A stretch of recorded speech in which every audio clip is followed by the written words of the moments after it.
It's you with that badass Benz, huh? Ah, my fault. Ladies and gentlemen, boys and girls, people of all colors all around the world. Pay attention while I'm spitting. I'm giving you straight facts. Bald heads beware, and welcome to No App. Man, welcome to Monday. It's cold in the bitch, bruh. Pardon my language. Yeah, I ain't never been made for the cold. You know, they say as you get older, that winter start to hit different. Shh. All my life, I done hated winter. I go outside because it just ain't nothing else to do, but I'm to the point where, shoot, I just sleep. And I hate sleeping all day. Hate feeling like I'm wasting the day, but be outside fighting frostbite. No, thank you. No, thank you. How you feeling, man?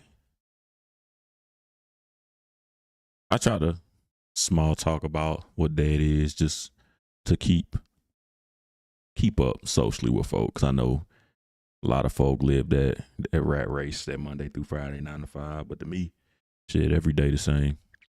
All I got is today. Can't worry about yesterday, and I can't be promised tomorrow. So, shoot, I treat every day the same. Wake up, make the most out of it. Before I lay down, make sure I enjoyed that part of my language. Story time, man. Kind of crazy when you interacting with people and you on like different wavelengths than them. Because the conversation can't go nowhere.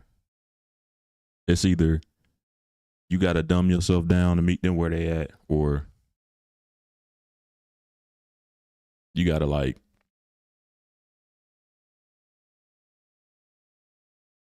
slowly like build them up to get on your level to even continue the conversation. Because otherwise, it's like they speaking Italian, you speaking Mandarin. It like you can't get nowhere when you're on different wavelengths. So I've gotten to the point in life where I always peep and then move accordingly. Excuse me. But I'm to the stage now where I can pretty much pick up when somebody isn't on the same wavelength as me, and I just cut my losses. I'll do one or two things. One, make you irritated with me so you think it's your idea to cut ties and cut your losses, or I'm going to walk you down and explain to you as thoroughly, bluntly, and politely as possible. Yeah, this ain't going to work. Here's why it ain't going to work. Here's where I'm at. Here's where you at. Here's why we can't come to any kind of middle ground. And I know it comes off condescending sometimes because there's no good way to tell somebody you need to find somebody on your own intelligence level. Like, people always say, it's not what you say, it's how you say it. Nah, sometimes it's what you say, because how do you politely tell somebody, yeah, you're not smart enough to be talking to me? Because I have a level of intellect and information in my conversation, and you don't even know where to start. I'm on chapter 27, speaking specifically using the terminology of the subject, and you don't even know where to buy the book from. That's a tough pill to swallow, but shoot, it's 3 lessons you got to learn in life, especially if you want to be a man or considered a man. You got to learn to say no. You got to learn how to disagree. And you got to learn how to set boundaries. And you got to do all 3 while remaining as respectful as possible. Saying no, disagreeing, setting boundaries. And that's tough because, you can't You can't do it the same with everybody. With some people, you got to set boundaries and treat them like kids. No, I said no. And you don't give a reason why. With other people, you have to give like a forewarning. Hey, when this happens, this is what needs to happen. With other folk, just in the moment, hey, let me talk about it. Different people, you can't talk about it in the moment. You got to wait till later to explain it. So there's so many different ways to set the boundaries or tell people no or disagree, but being respectful the entire time. And it's easier said than done. And at the same time, it ain't gonna work for everybody. Because just because you communicate it doesn't mean the other person is picking up on it. And that always sucks. But on to the topic of the day.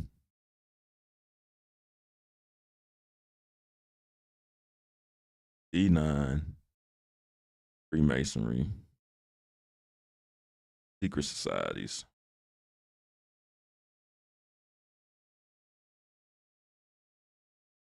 The funny part about the conversation is a lot of these quote unquote secret societies aren't secret at all. It's just flat out, here's what's happening. And if you want to know more, just ask. I know I've seen a lot of Freemasons who got jackets that say, ask one to be one, or to be one, ask one, something along those lines. So you can just walk up, have a conversation. Not much secret. D9, same way. You can Google information. You can ask somebody. You can watch their mannerisms. You learn a little bit just from doing that simple amount. So it's kind of hard to be a secret society when you operate out in the open. But there are parts of it that make it feel secretive based on what your perspective is. Like, for one, when you're dealing with D9, right? They're groups. They are organization based. So the shield, the colors, the monolith is what it is. With Freemasonry, it's all about the individual. It's individuals who make a group compared to group who make individuals. And a lot of them flat out tell you that straight up. And the part where, and I'm going to attack Freemasonry first, the part that makes Freemasons seem like a secret society is folks don't interact with them much. And that's something that both sides have in common, where people think you're secretive because you're not around. You're unfamiliar. Or in certain situations, you're kind of failing. Because again, the thing about conspiracy theories and secret societies are one of the biggest conspiracy theories, or it's not really a conspiracy or a theory. It's legit just a half truth, where I know just a little bit that sparks my curiosity, but I feel like I got a lot of questions going on that unanswered. And the oxymoronic or ironic idea behind that is we're in an age of information where information is more available than ever, but that means fake information is more available than ever. People are more confused than ever and stupider than ever. So you got the folk who care to know but don't know where to look. People who care to know but don't care to look. Then you got the people who don't know, don't look, don't know, care to look. Just there's such a wide variety of ignorant in the world. So part of the secret of secret society is just ignorance. And I've known a lot of Freemasons, friends, family, neighborhood, community. And the thing about them is they're not prevalent in everyday life. I feel like you got to go out of your way or be in certain situations or circumstances to come in contact with one. And people don't market or advertise it the way that they should if you want to be less inconspicuous and more familiar. Saying that if you're a Freemason or you participate in any Freemasonry, any of the houses, any of that, for one, be accessible. For two, be prevalent. For three, be relatable and helpful. Like, where's the utility in that? Because I've been told, right, the purpose of Freemasonry is to make good men better. Okay. If you're a good man, that means you should be a role model and people should be able to see you. And as you improve, people should be able to see your improvement and then be able to mimic or copy that improvement. And just by doing that simple adjustment, doing things out in the open or being accessible, you kill it right there. He's a Freemason. I know that man right there to be a Freemason. I've watched his movements, his behavior from when he first joined to how he is now. These are the changes that I see. This is what good I see. This is what I want to take from it, what I want to mimic and copy. So, simple rule of thumb, just be around.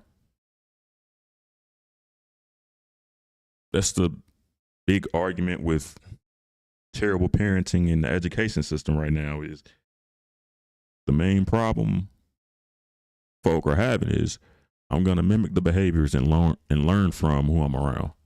So if I'm around people who express bad behaviors all the time, guess what I'm going to copy?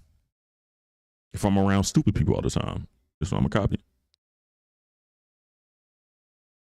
So if you want to be familiar, you want people to understand what's going on with you, you got to be available.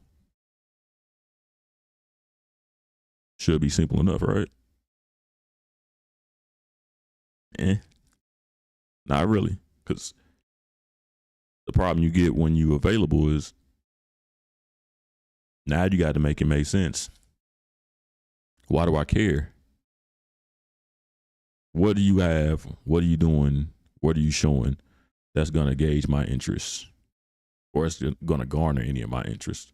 What are you doing that's important or that aligns with what my intention or goals are?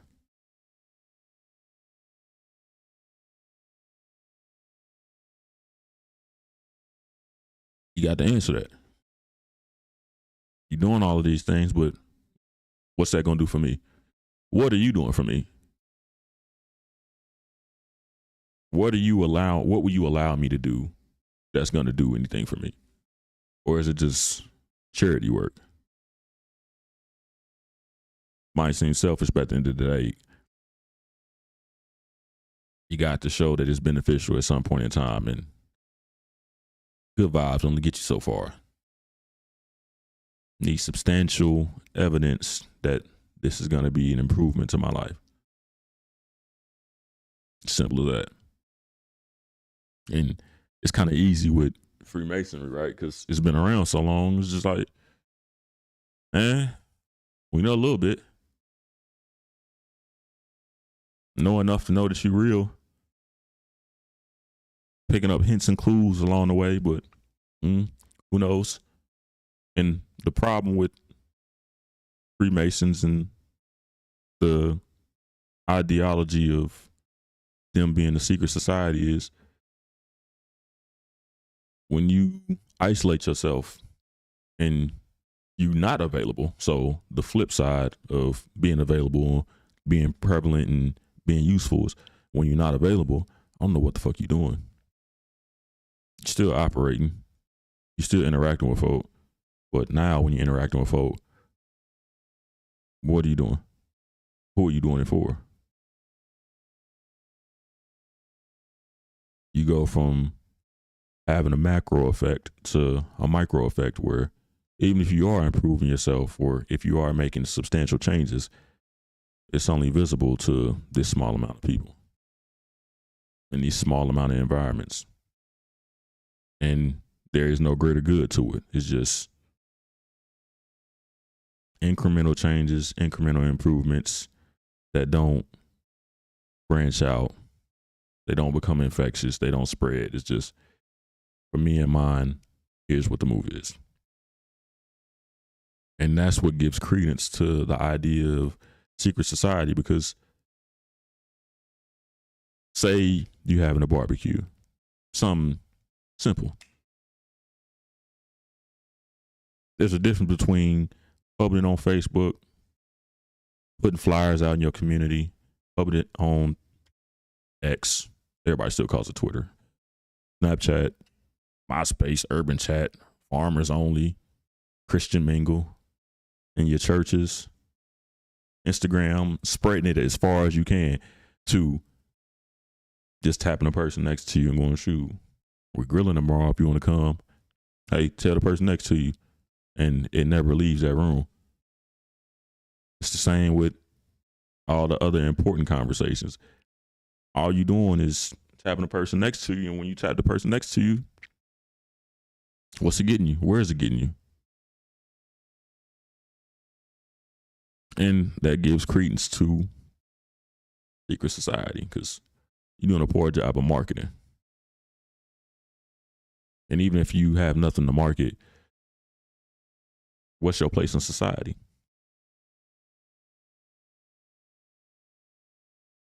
You can't be of society and then not communicate what you're doing for. Got to be open about that. But it's what it is on that point. The bigger part, which I'm going to spend a lot more of the time on, is D9. Because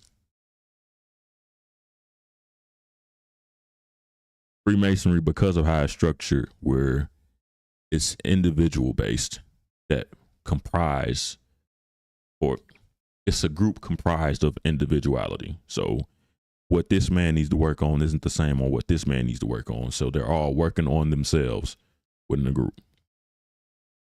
That used to be what church used to be like too, where I'm going to practice my spirituality and I'm doing it here. You can practice your spirituality here as well. I don't have to do what you're doing. You don't have to do what I'm doing. And then it flipped into, we all just got to be here doing this. And that's the only way we know how.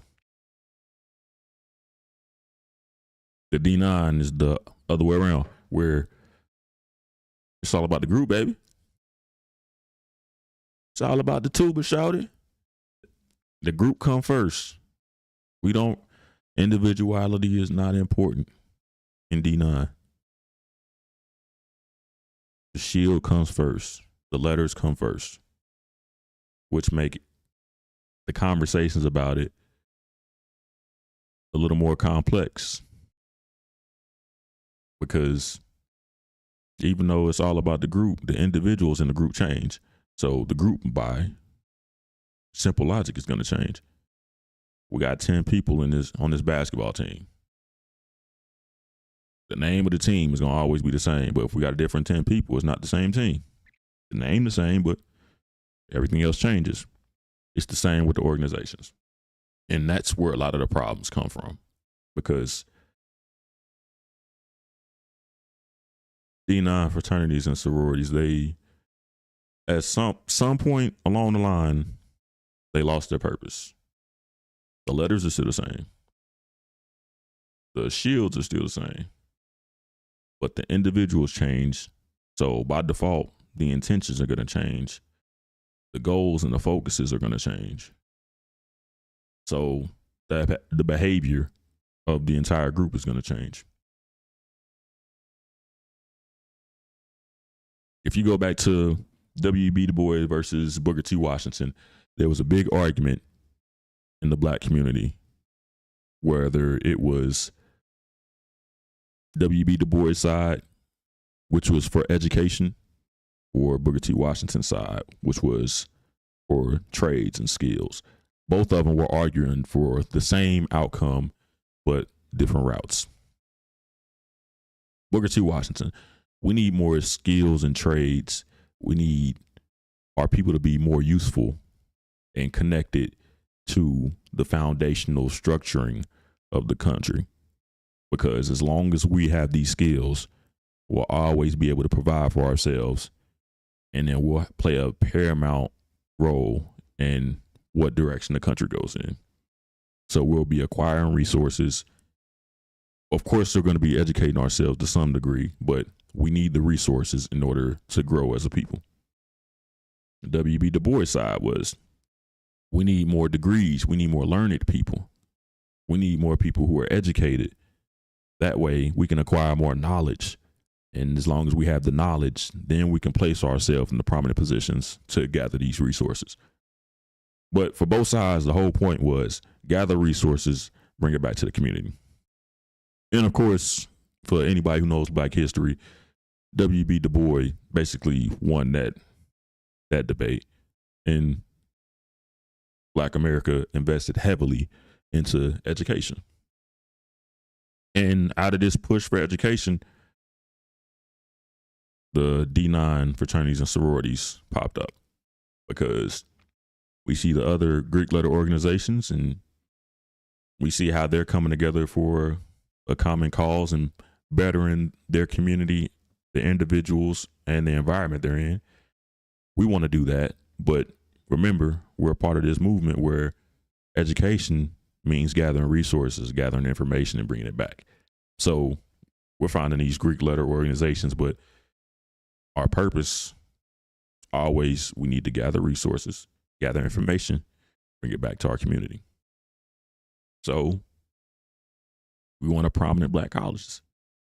We want to be around educated African Americans, people who are seeking more information, seeking the same goals as us, but also having perspective on what's required or what's needed in our community.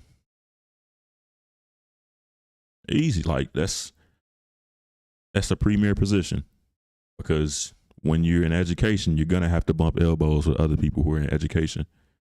So we can be in the Black or white community, don't matter. We're gonna come in contact with each other. We're gonna gather information, because education is infectious. When somebody knows something, it's paramount that they tell everybody that they know it. It's ego driven. At least it became ego driven. And you get to a point where, right? All right, cool. Pardon me. I need to know what you know. And then when I know what you know, I'm going to pass it to everybody else so we all know it. And boom, we're going to keep growing. We're going to keep maneuvering. We're going to keep working. And all of these organizations, they all differed in how they wanted to go about their goal. Yep, we want to gather information, but we want to focus on these principles. And we're going to showcase these principles. And we want our community to actually copy and mimic this and know that this is what we stand for. So if you support the things that we stand for, don't rock with us. And then that's when things start to fracture.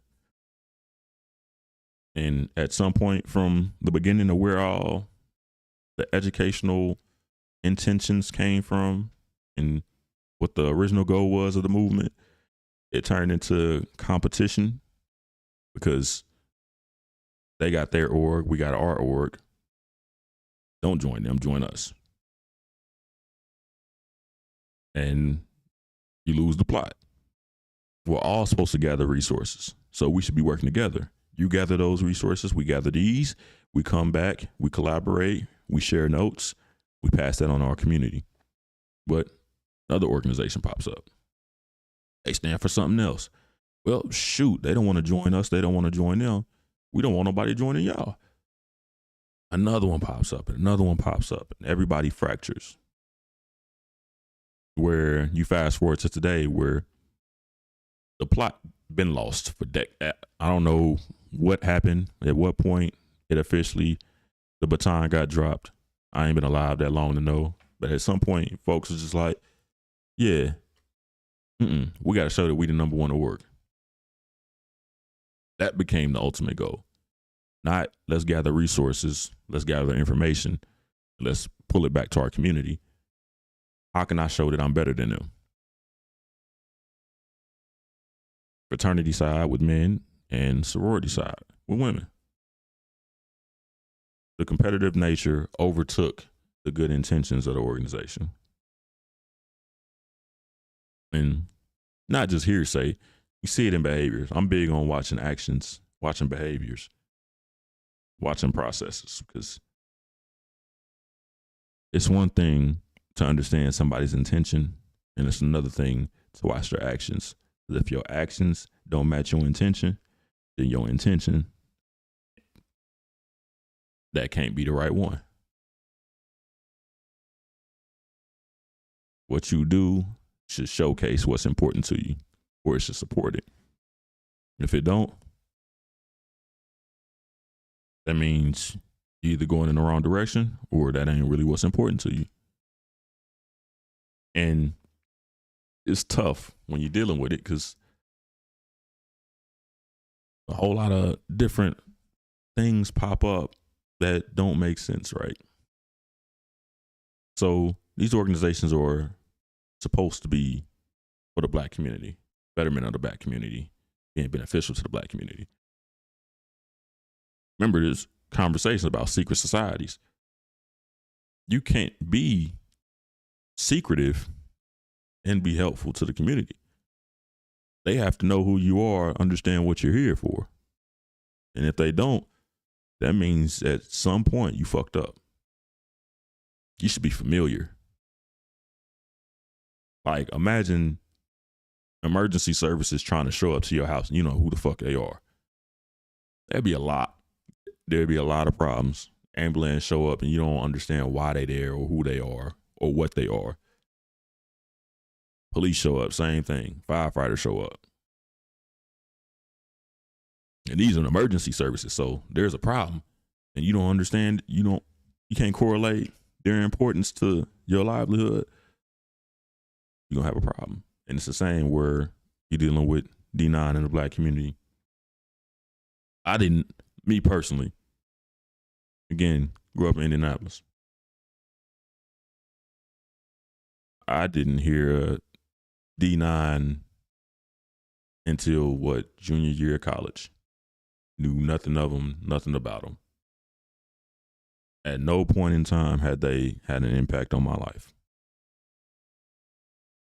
The most I'd ever even heard of them is maybe a rap song here or there. Even then, you rapping it, you don't really understand what it's talking about. I guess, but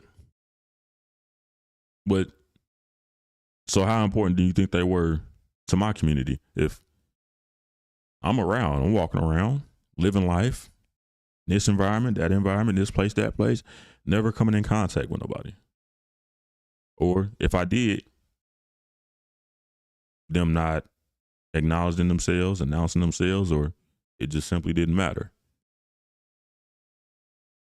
That's a big red flag. Where the people you're supposed to be useful for don't acknowledge you, don't recognize you, and don't really care for you. I'm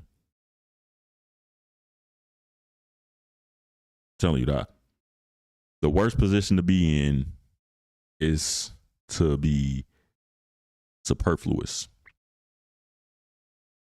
They say the opposite of love is hate. Nah, the opposite of love is indifference. You're supposed to be so useful to the community that people love you, but you on the whole other side of the spectrum where I don't have to give. It doesn't move me, doesn't inspire me. It's a bad place to be in, and it lends itself to y'all secretive. That's why you ain't announced yourself. So going through life, and you never interact with them.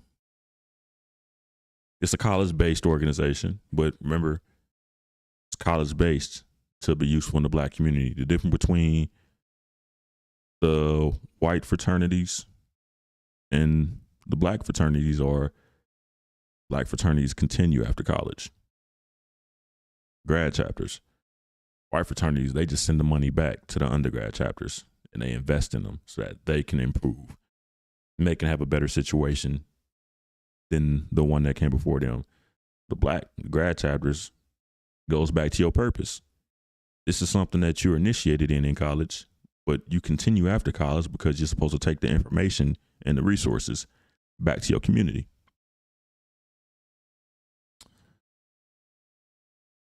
That means the undergrads aren't getting the same kind of financial gain that the white fraternities are getting because you taking your money with you to wherever you're going.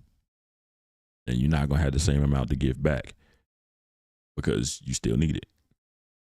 So if we're not going to have the same amount of funds to deal with, at least be more beneficial when I graduate and I join the grad chapter. Rarely the case, because the grad chapter would be the ones responsible for being prevalent in the black community. When you in college, bruh, nothing else exists. Your little community in college is everything.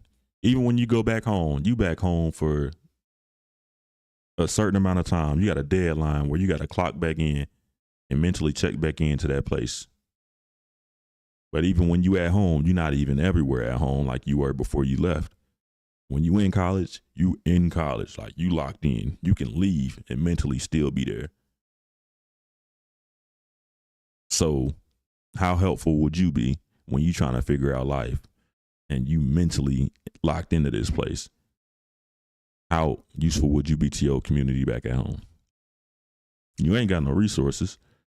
You're still gathering information. So it's heavily leaned upon or expected of the grad chapters to do the groundwork. You got to be prevalent in our communities. Folks need to know who we are and they need to know why we here.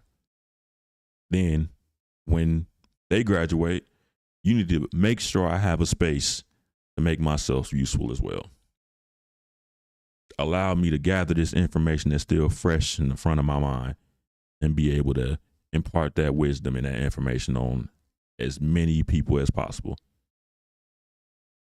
That's how I'm going to flourish. Let me take what I know, let me put it into play. Whether it be community service, what kind of programming we doing, what events we holding, or shit. Give me a job. Whole purpose is the network.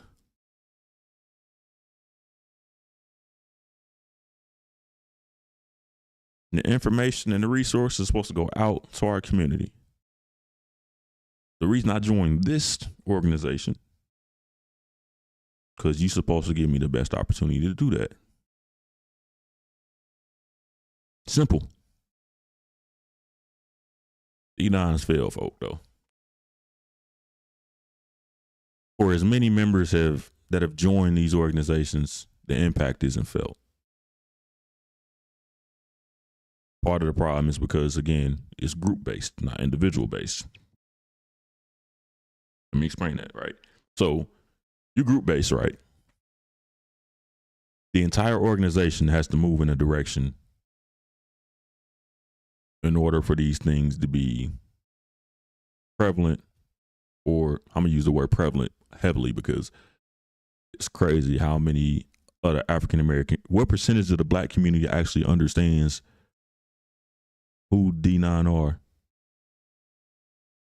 If you ask, niggas will still say, yeah, my little sister just joined that fraternity. I don't know. I think the purple ones. Yeah, man, my nephew just joined one of them sororities. You hear it all the time. Folks don't even know the difference between where the men at and where the women at. So how much do you think they know about their organization? Folks got family members who done joined and they still ain't played no part in their life. You being a Q ain't do shit to improve my quality of life, so why should I care? Yeah, alpha. What that mean? Shit, I don't know. Nigga wear a lot of black. She a delta. What that mean? Like she be flying planes and shit? Like, this is legit shit you'll hear because folks don't know what they don't know. And you haven't made it a point to teach me that. So you look real secretive. You just doing shit behind closed doors. That's what it feel like. That's what it seem like. That's what it sound like. Excuse me. And the unfortunate part about it is it ain't gonna get no better. Because I've seen the process. I've seen the cycle. Again, when you got so many different organizations, you lose the original goal of gather resources, gather information, bring it back to your community, and it turned into a competition. I want to show I'm the best. What are you the best at? I got more members.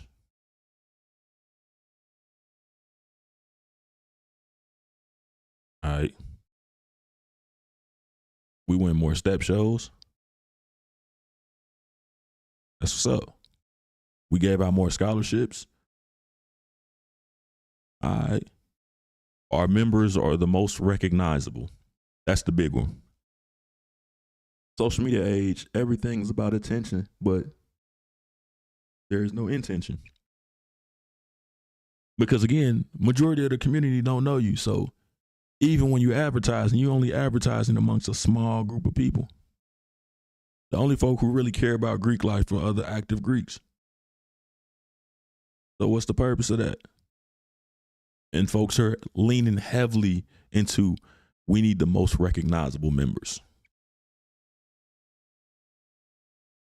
But the problem with that is, yeah, look at that. That's so-and-so. They joined this organization. That's as far as that goes. Why do I care that they just joined that? What is them joining? What did that lead to? Did that improve my quality of life? Did that change anything about the environment around me? Or was it's just a cool fun fact on the Wikipedia page?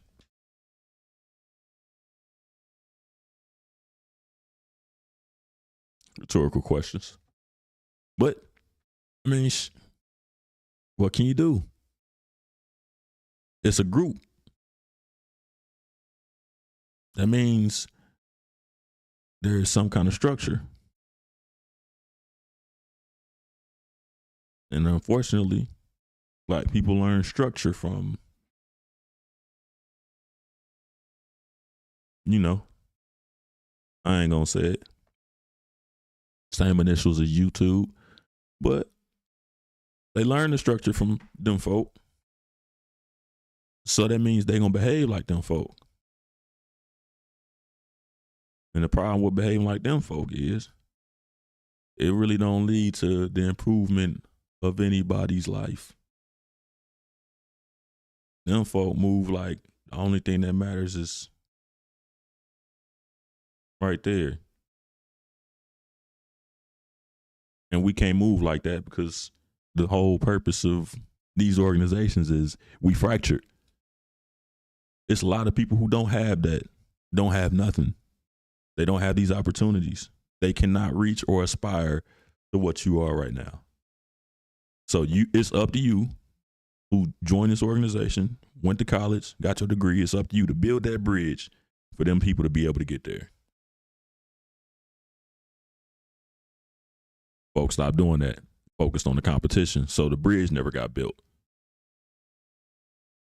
And then you have the biggest hurdle that got introduced that stamped D9 organizations as secret societies.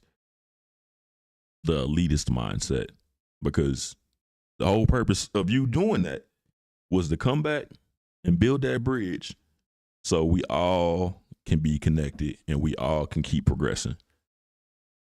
Niggas didn't build the bridge. Niggas separated, went to college, got their degree, turned around, looked at the niggas on the other side of the water and went, ugh. You was just over there with them. But now you looking at them like, I can do it, why you can't do it? Lost the plot, man. Lost the whole point of doing all of it. And that's, man, I'm trying to tell you, if there's anything that has set me off, it's folks who have an elitist mindset. Because again, when you learn behaviors and processes from them people, you also start adapting the mindsets of them people. Having the need to be superior to somebody is one of them behaviors that get adopted. You were supposed to help them folk, and now you're looking down at them. Now you separating yourself from them. You become an elitist. And D9 is one group, one example of that. HBCU grads are another example. Bruh, befuddles me how folk can look at other people who graduated, that aspired and achieved the goal, and then with a straight face or with like a backhanded joke, make fun of, yeah, you did it, but you ain't did it how I did it. Nigga, why that matter? Folks are legit. Oh, shoot, you ain't go to a HBCU? You went to a PWI? Sucks to be you. Shut up, nigga.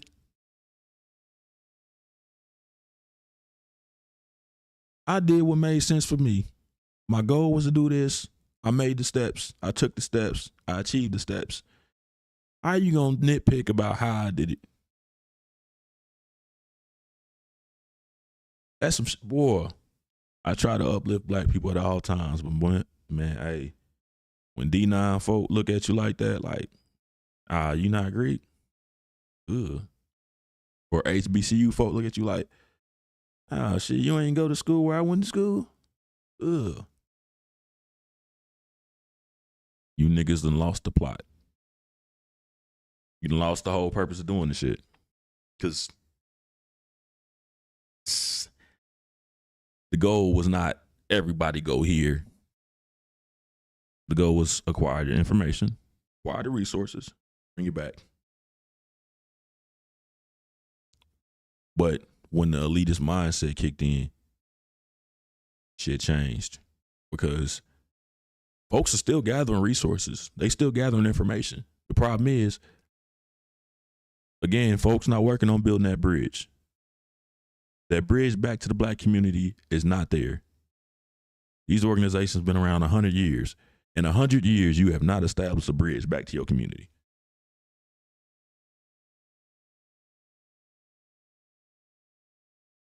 So what you doing with all the resources? What you doing with all the information?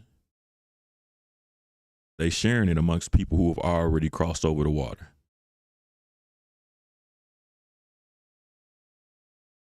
The communities on this side, they stockpiling resources to be able to afford a boat ride to the other side. You're supposed to ride the boat over there, gather resources, gather money, gather information, and build the bridge for us all to go over there. Because we all can't ride the boat. Y'all supposed to build the bridge. Niggas been taking the money from this side, the little money that's on this side, the little information, the little resources on this side of the river, crossing the river and acting like they was born there. I was born with it. I ain't never been over there. I don't know them. I don't recognize them. So they just take their shit and they really become new people. Folks pledge and become new people. Whoever you knew me as before, that person died. Here's who I am now. I've been reborn into this. HBCU grads. Yeah, shoot. Everything I am is whatever happened on this campus. The folks who know me from this campus, that's exact whatever they know me as, that's exactly how I'm going through life now. And that's some of the sickest shit ever. I got a saying for that. Hope. Give me a second. That shit is so stupid. Why would you even want to be above black people? Why wouldn't you want to raise the floor? You're supposed to want to raise the floor for all your people. And instead, you climbing up the ladder, you getting on to the next floor, then you lighting the ladder on fire. Dumbest ever. And the crazy thing is folk get out of touch with who they are.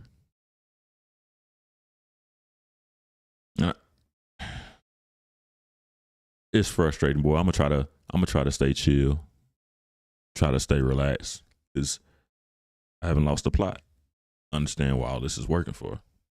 But again, these folk are still gathering resources, still gathering information.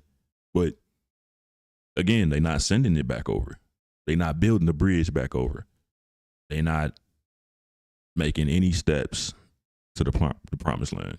Instead, I'm taking these resources and I'm setting them down right here. And the folk that look like me, anybody who was on the same boat I was on, or who ever rode that boat before or was riding that boat after, y'all can partake in these resources and this information. Because one of the most popular events or activities for D9 is scholarships. College scholarships, of course, because we need more members. You know who's easiest to turn into a member? A family member, or a friend of a family member, or a family member of a friend. A lot of the scholarships from D9 go to the children of a already active member or a future pledgee, prospect. So we giving money into people who are eventually going to invest that money back in us. That's already a problem. You rarely giving money to people who aren't connected to the organization. And even past that, the fact that you providing scholarships. So the only way you can be useful if somebody chooses college.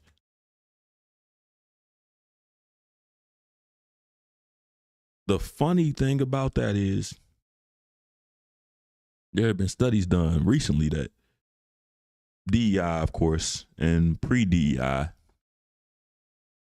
bachelor degrees are becoming more expensive but less rewarding.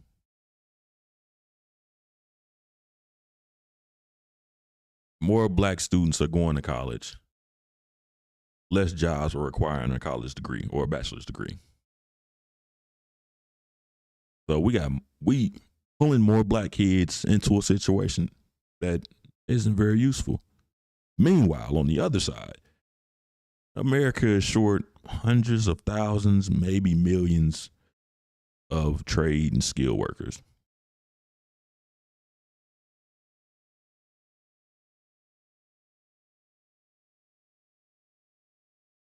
If you educated enough, if you in education, you should understand that information. And if you in education in one of these orgs, you should take that information, analyze it, process it, and then immediately start to push initiatives that assist the black community into taking that route. But again, if that money ain't coming back to the organization, why would we do that? If you're not eventually going to pledge AKA, if nobody in your family's pledging AKA, why would we give you any money? Why would we give you time of the day? If you're not pledging Sigma, why would we give you Sigma money? Why would we uplift any causes that don't lead to the exponential growth of our organization?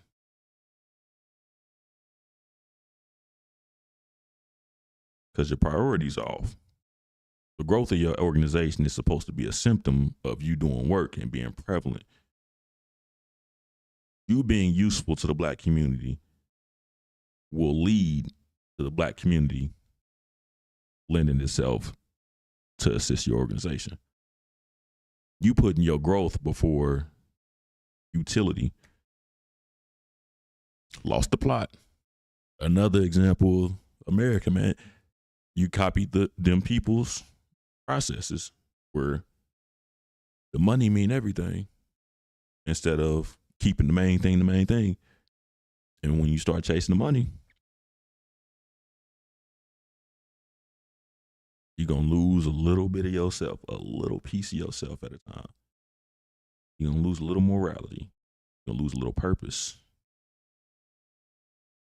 You're going to lose a little respect, lose a little intelligence. You're going to lose a little bit of your manners because money is money.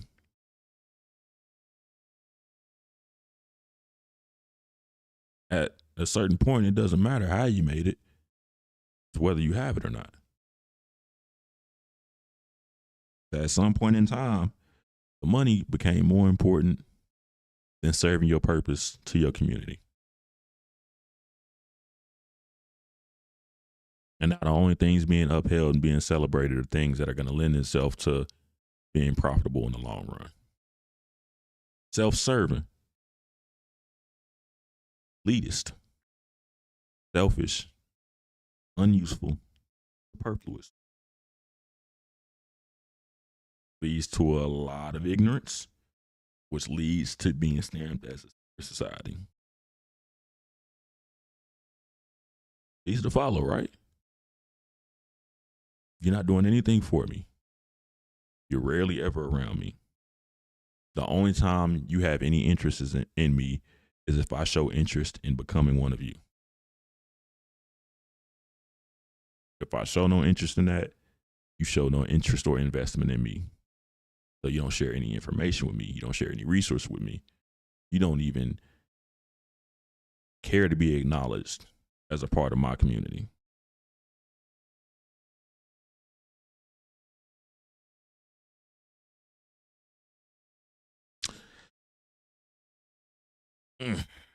But I didn't want to end it on that note. I want to get to the backside, right? Because there's a funny trend on the backside of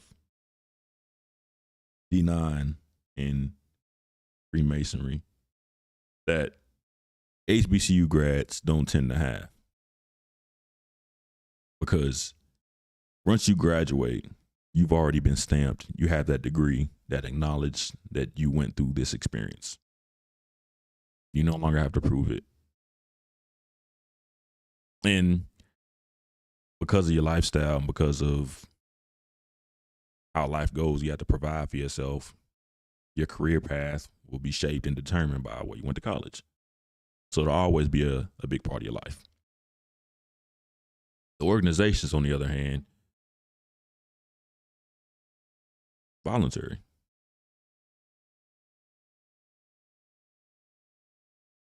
Very rarely will they play a role in the continuation of your career, the improvement of your quality of life.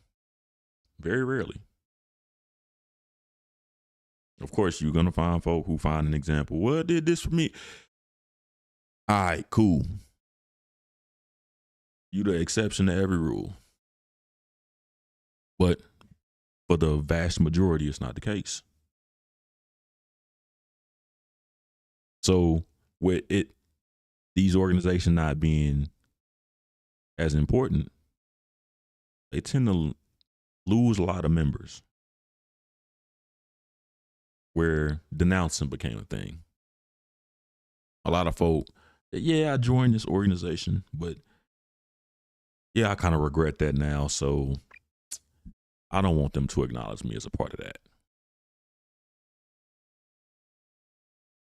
Not too much Freemasonry because, I mean, again, it's more individual based. It's not group based. The D9, I'm announcing to the group, hey, leave me the fuck alone. It's Freemason. You're an individual. You ain't got to tell nobody. Just shit. Stuff I was doing, I stopped.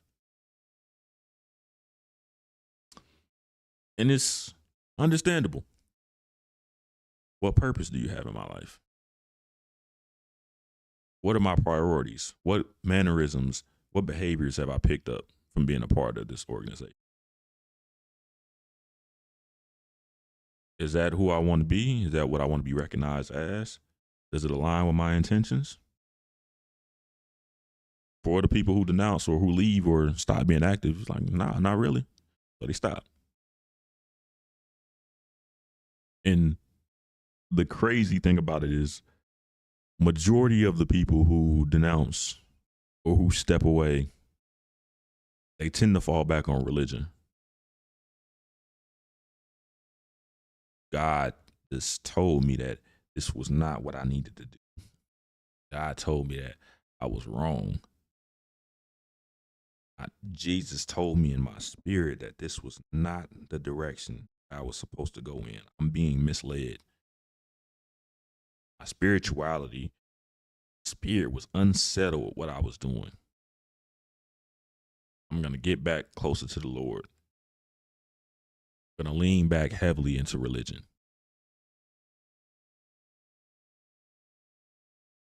I understand the sentimentality of it. These people are typically wrong too. Just as wrong as the folk joining D9 for attention. Not judging them for their beliefs, because fuck, I'm out to judge you for your beliefs. You don't need my validation. But at the same time, doesn't really change much. The problem isn't that it disagrees with your spirituality, because as far as I know, and I'm open to correction, I don't think any of the D9 disagree with going to church.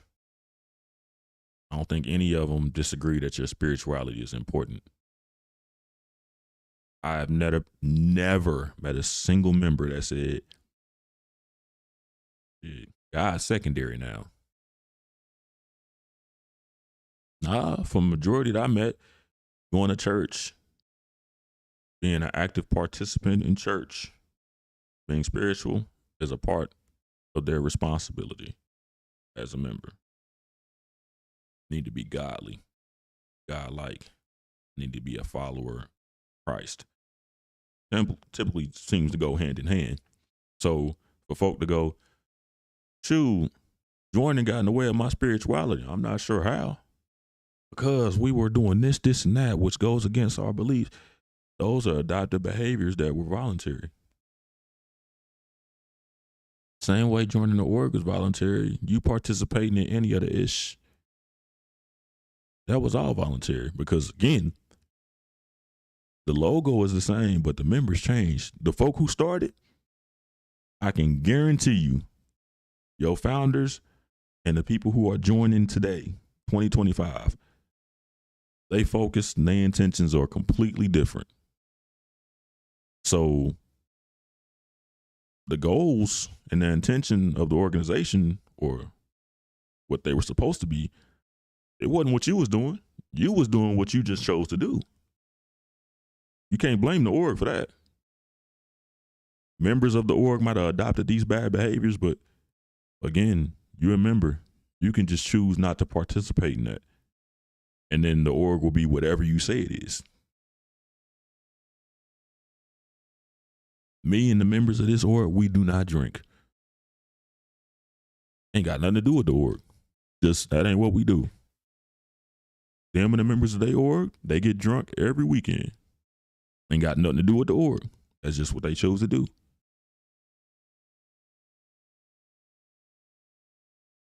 Outside of the things that are written in stone or written in paperwork in your constitution, the rest of that shit's subjective. I'm supposed to prioritize brotherhood, masculinity, intelligence, and leadership. You wanting all the hoes at every party has nothing to do with none of that. That's just an individual decision based on your individual preference and your intention. So if people follow you, that's not them following the word, that's them following you. So for people to convolute what it's meant to be compared to what it was, and then blame it on religious beliefs, that ain't it. That ain't it at all. And it's not even the problem, because you can join any of these orgs and be an active participant in any church or in any religion.